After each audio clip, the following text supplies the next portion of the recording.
You're listening to After Bedtime with Patty and Matty. On this episode, Patty and Matty will be discussing peculiar animals. And now, here's Patty and Matty. Live from a building we found unlocked, it's Patty and Matty.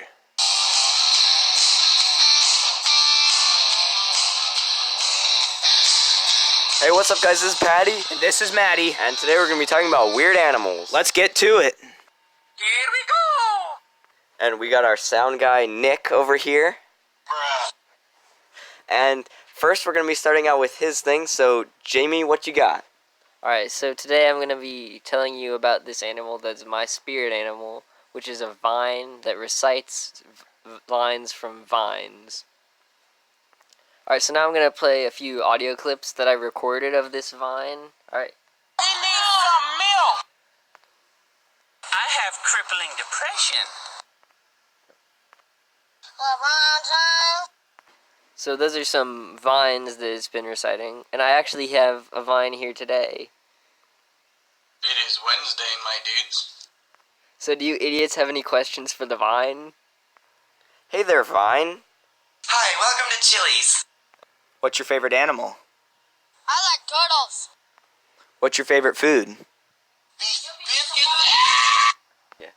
Do you have a favorite pickup line? What are you doing in my swamp? So, Vine, what's your reaction to the Amazon rainforest burning? Well, thanks for coming in. Bye, Felicia. Let's introduce our two experts. We got Michael Hey guys. and Peter. Howdy. And we'll start out with you, Peter. What animal do you study? I'm here to talk about a fish that is allergic to water. That's messed up. So, what makes these fish allergic to water? Science. I know literally, but technically? Alright, so technically, some people in some country, I don't know, it's unimportant, are dumping salt into the ocean, and the salt is making the water salty. I don't know if you've heard of salt water before, but it's really bad. And so these fish are allergic to salt. So, what reactions do the fish have to the water? Nothing too bad, but they do sneeze a lot. And that's actually given these fish a big advantage out in the ocean because they have sneeze propulsion. Have you ever seen a crawdad swim backwards? It's just like that, but a huge fish. When they get in the water, they probably sound something like this. So I've got a question for you. So, how do these fish react to to contact with the water? Can they stay in the water for long, or what does it do to them? Good question. It actually makes their scales fall off. So they leave like a bubble trail, but the bubbles are mixed with scales, and that actually is increasing because the more these fish swim around, it's increasing the speed of the boats because the scales are slippery. They are actually go faster now. So do these fish feel self-confident? Self-conscious about their dandruff problem? I wouldn't call it dandruff, but I mean, do fish have personalities? I don't know. You're the expert. I'm just asking you. I only pretend I know everything. Me too. Don't tell anyone. Well, it makes it easier for the fishermen after they catch them. Okay, so what happens during their life after they hatch? Well, after they hatch, 3 days later.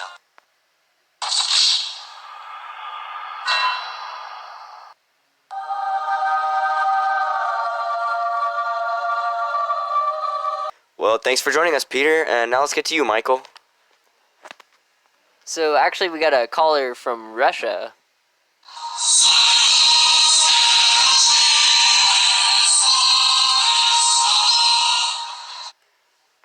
Yeah, hello, this is me, Vladimir.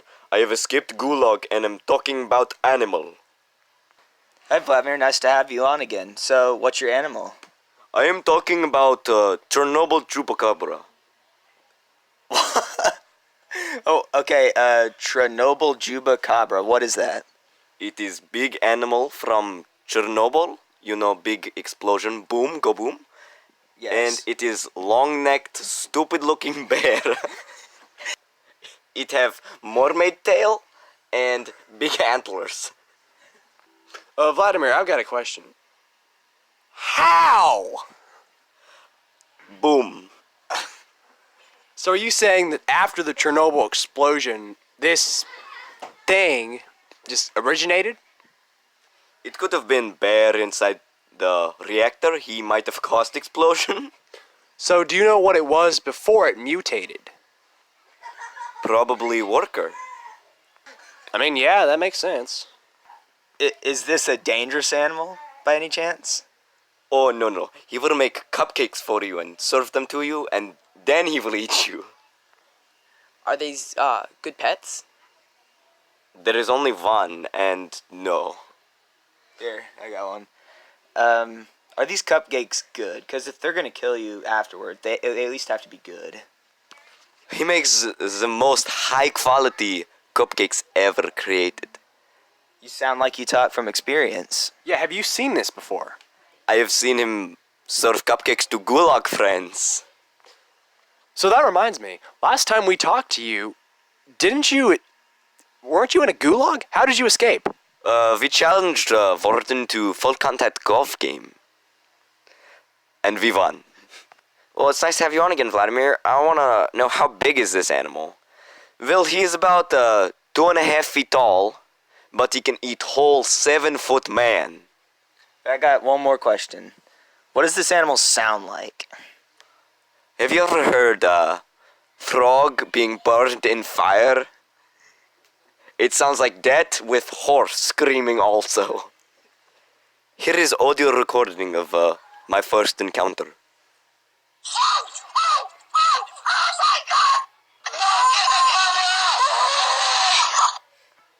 I need to go now. I'm going to put on some X body spray so Beast cannot track me.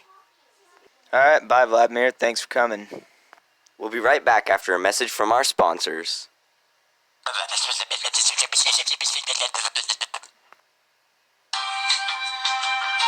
And now we're back. Welcome back. Let's get back to you, Michael. Alright, so I'm here to report my research. So I've been down in South Africa, and basically I found a flock of birds that are socially awkward. You know the old saying, birds of a feather flock together?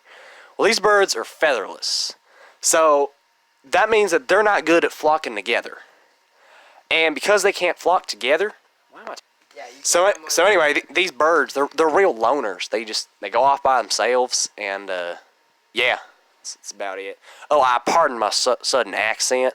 I had to take medication before I came in here, and it has some weird side effects. So my apologies. Yeah, my dad had to take that before.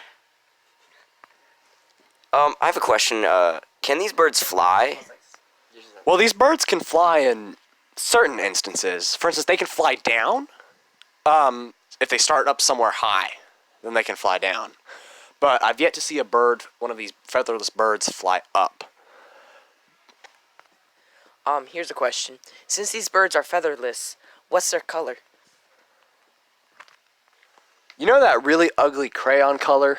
You know, the one that's considered skin color? They kind of look like that, but uglier. So how do these birds interact with each other since they're socially awkward? Well, that's a good question. And, well, they don't do it a whole lot. They stand by themselves a lot, which makes them very vulnerable to predators. And they just kind of stand by themselves. They stand along the rim. So you know how introverts at a party stand along the wall? Well, these birds will stand along the edge of a pond, just kind of looking around like they want to join in conversation, but they're too afraid to. I think it's because they don't have feathers and they're very self-conscious. But the thing is about these birds is that every now and then they'll get the confidence to go walk up to another bird and make conversation, and then they'll just duck their little bird head and then walk off the other way. Much like a 12-year-old boy asking his first crush for a dance and then getting completely crushed and rejected. It's kind of like that. It's very entertaining.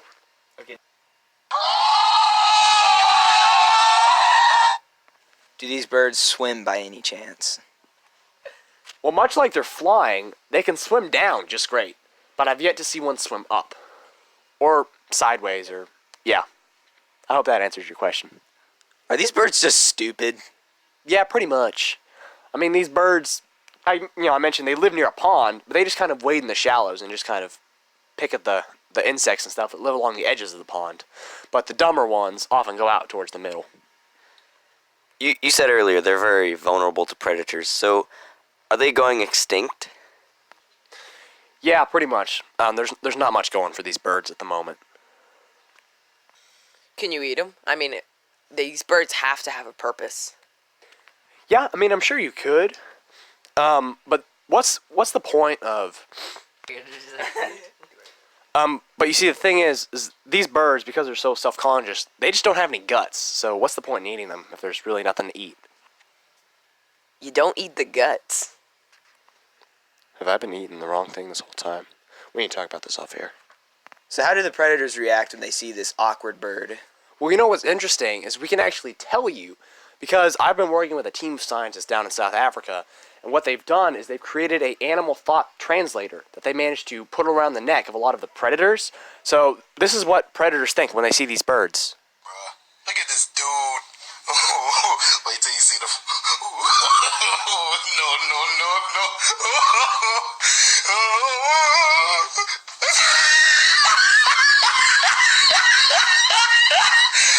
Look at the top of his head. So yeah, that's pretty much what they think. So yeah, that's pretty much it about these birds. All right, thank you for sharing us about these socially awkward birds. Yeah, no problem. Okay, it looks like we got another caller, so here's our caller. Yes, I am vegan. I do not eat animal products. Do you know what they put in milk and cheese? Do you know what they do to those animals? Yes, just chill out, bro. XD. What kind of animal are you here to talk about? Oh, so like I'm here to talk about, you know what we tree huggers do. We like to embrace the trees. Okay, hold on. Okay. You know how like we like to embrace the trees as vegans, but they never hug back. Well, just recently, me and a few friends of mine discovered a tree that actually hugs back, but unfortunately, I can't bring them here today because, well, the tree sort of squeezed the life out of them. Wait, you have friends?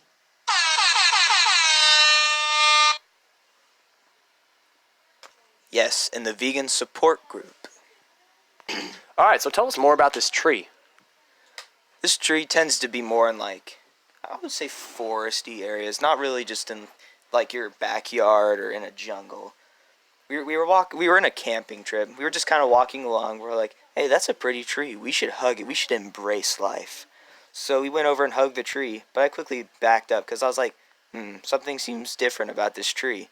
The tree hugged them all back. I'm like, man, I should have been on this. But then he never let go. So I was like, trees probably just love to hug back. So I came back the next day. They were gone. Do you think by gone do you mean they escaped, or by gone do you mean they were kind of gone? They were dead. Oh, well, lay it out there. We don't like to say dead, we say they have passed. Or they are most definitely deceased. Did the tree make any noises when he killed them? Well, here's kind of what my friend said before he died. He was all like, man, dude, this tree's like totally hugging back. And then I heard the sound like... Then I didn't hear from him since, so... So can you describe what this tree looks like? How tall is it? What do its branches look like? Is it low to the ground? Is it tall? Can you give us a description? It's not a super tall tree, but at the same time, it's not a very short one. It's kind of in the middle. It's got really long branches and very flexible, like you couldn't climb it, but you could definitely hug it. It wasn't a very wide tree. It was just the perfect length. So this is somewhat similar to a whomping willow, per se. Oh no, not at all. Whomping willow just hit you. It does not embrace life and love. So this is like the python of trees, then. Precisely. I have a question. How do these trees change with the season? They tend to be a little more vicious throughout the summer because that's when they like, for some reason they just tend to grab more in the summer. But during the winter, you actually have to embrace them. Sometimes during the summer when you're walking near them, they'll just kind of like grab you in themselves because they just want the love. During the winter, they wait because they're a little more patient because they've had plenty of people over the summer. So what are your feelings to these trees? You haven't really said if you hate them or not. Do you like, they kind of have the same cause you do, embracing life. So do you agree with them and think that it's okay for them to squeeze the life out of your friends? Personally, I wouldn't hug it just because I saw people die. But I don't think we should get rid of them. I mean, it's a tree. A tree is a tree. They have to be there. Trees are people too. I got a question. Do people still hug the trees when they know they're dangerous? The hugging tree specifically, or any trees? The hugging tree. For some reason, some of them just do it regardless. I think it's just they loved life a little too much. Yeah. Well, thanks for coming on. Thank you for having me. Now, I gotta catch you later. My tofu's just came in the mail. Well, that's all the time we got. See you guys later.